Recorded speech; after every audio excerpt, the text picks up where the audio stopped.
Kalau orang nan rambang mato, kancang ke induk-induk. Kemudian dia berkhianat dengan pandangannya. Maka dia bisa leluasa melihat perempuan-perempuan yang kemudian bisa dilihat dari dalam mobilnya tanpa sepengetahuan orang-orang yang dilihat oleh dia. Kenapa? Karena mobilnya kacanya hitam. Rambang mato.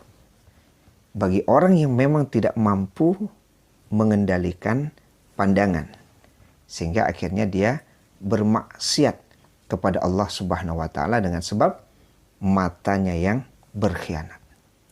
Coba bayangkan kalau seandainya para istri memiliki suami nan rambang mato. Kok dake orang rumah ndak tangguang tuh dah, nyo jago pandangan.